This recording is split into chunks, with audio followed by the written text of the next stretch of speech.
Olá pessoal, tudo bem? Eu sou o professor Bruno Tulux e essa é a nossa 20ª aula, isso mesmo, 20ª aula do curso de História de Mato Grosso do Sul. Eu fico muito feliz em chegar até aqui contando com a participação de todos vocês que estão se preparando para os vestibulares regionais, a prova seriada ou que querem conhecer a história de Mato Grosso do Sul. E se você já assistiu às aulas anteriores, muito obrigado. Se você acha que esse conteúdo vale a pena ser compartilhado, envie para um amigo, um colega, alguém que queira conhecer a história de Mato Grosso do Sul, que o nosso objetivo aqui é trazer a história de Mato Grosso do Sul de forma organizada, lembrando dos principais fatos que marcaram a nossa trajetória histórica e aprofundar cada vez mais a compreensão de que a história regional faz parte da história do Brasil. Então vamos lá, hoje a nossa temática será Território Federal de Ponta Porã e Colônia Agrícola Nacional de Dourados. Boa aula, bom estudo, faça suas anotações, lápis e papel na mão, rumo à aprovação!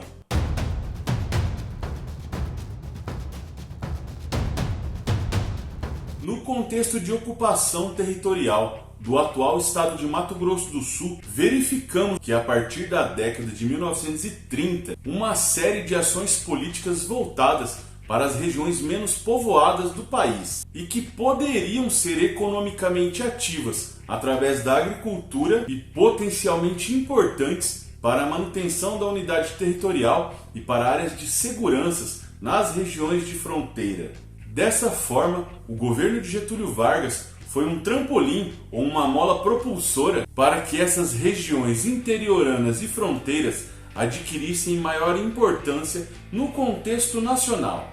Durante a última fase da chamada Era Vargas, no período conhecido como Estado Novo, foi implementado um projeto de desenvolvimento populacional e integração econômica das regiões norte e centro-oeste do Brasil, que foi chamado de Marcha para o Oeste. Esse projeto viabilizou a constituição de polos de colonização no interior do país, e o Mato Grosso foi um dos alvos da Marcha para o Oeste. Toda a publicidade da Marcha para o Oeste foi desenvolvida pelo escritor Cassiano Ricardo, que fundamentou a importância dos objetivos propostos por Getúlio Vargas a partir de um olhar nacionalista, já que entendia-se que o verdadeiro Brasil ou a verdadeira brasilidade seria encontrada no interior, pois o litoral brasileiro era extremamente influenciado por estrangeirismos. Com perfil econômico agrícola, a marcha defendia a pequena propriedade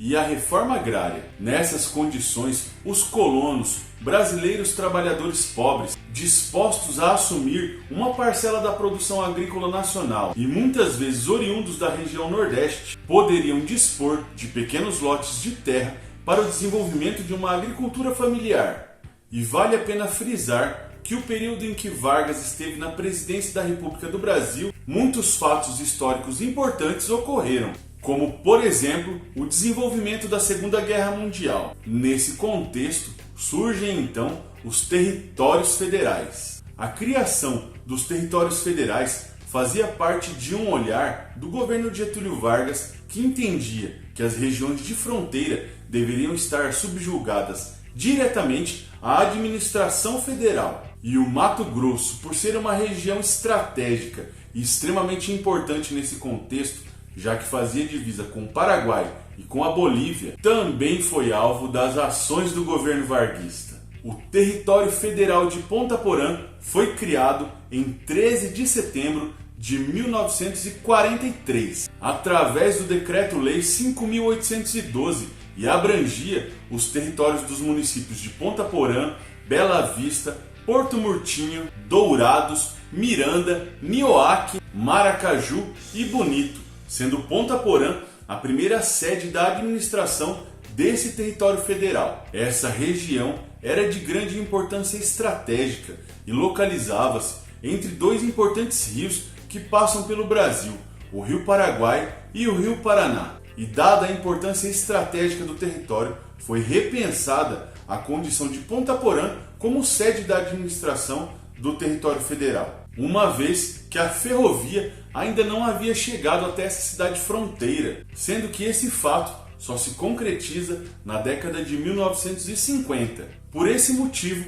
a administração do território federal de Ponta Porã foi transferida para a cidade de Maracaju, cidade mais próxima de Campo Grande, importante polo econômico e comercial da região, e também por uma questão logística estratégica, já que em Maracaju a estação ferroviária havia sido inaugurada em abril de 1944, favorecendo então a comunicação com Campo Grande e o transporte de pessoas e mercadorias. Contudo, a sede do território federal de Ponta Porã voltaria a ser Ponta Porã a partir de junho de 1946. O território federal foi governado inicialmente pelo coronel Ramiro Noronha, depois pelo major José Guiomar dos Santos e finalmente por José Alves de Albuquerque. Mas mesmo com todos os fatores que justificavam a criação do território federal, uma área de segurança durante o período de desenvolvimento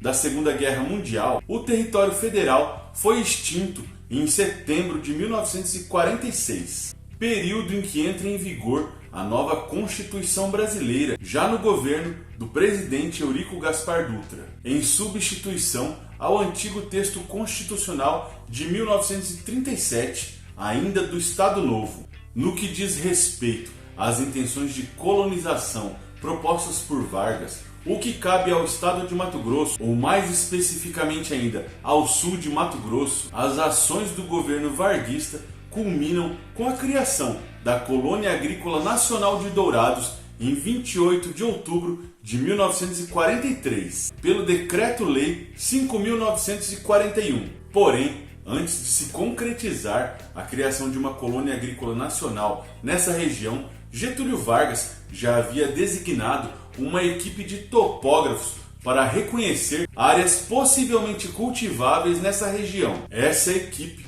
encontrou terras planas e promissoras em grande quantidade e com um clima ameno na região do município de Dourados, que havia sido criado recentemente no ano de 1935, a Colônia Agrícola Nacional de Dourados, que passaremos a chamar carinhosamente de Cande, foi implantada em uma área de 300 mil hectares dentro do município de Dourados e que naquela época já fazia parte do território federal de Ponta Porã. No período de implantação da Cande, a administração ficou por conta de um dos topógrafos que fez parte da equipe de reconhecimento dessa região, o senhor Jorge Coutinho Aguirre, que ficou conhecido também como Doutor Aguirre. E a implantação da Cande previa a entrega de cerca de 1.000 lotes com cerca de 30 hectares cada um para as famílias de agricultores que ativariam a economia e colaborariam para colonizar essa região. A Cande atraiu muitos trabalhadores brasileiros,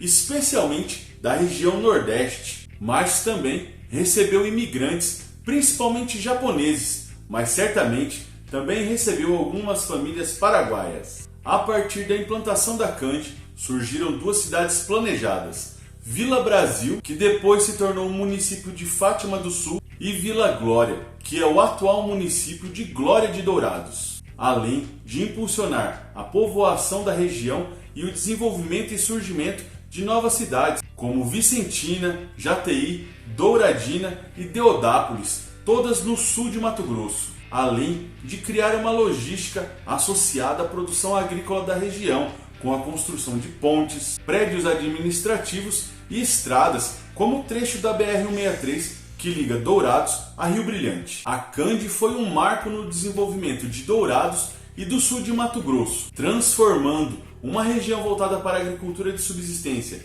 e de exploração de erva mate em uma região extremamente promissora na produção de inúmeros gêneros agrícolas. A Cande existiu até o ano de 1954, quando passou a ser chamada de Núcleo Colonial de Dourados, associada ao surgimento do Instituto Nacional de Imigração e Colonização, já no segundo momento em que Vargas chega à presidência do Brasil.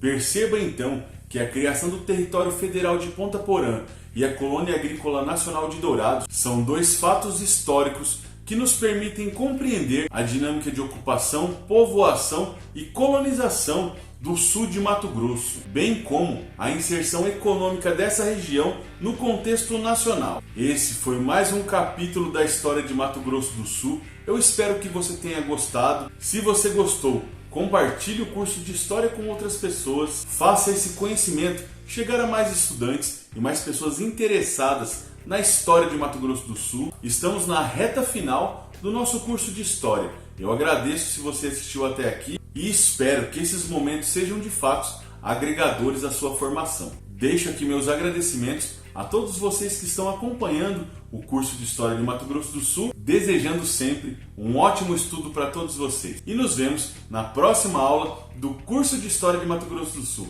Valeu, pessoal, muito obrigado e até a próxima. Tchau, tchau!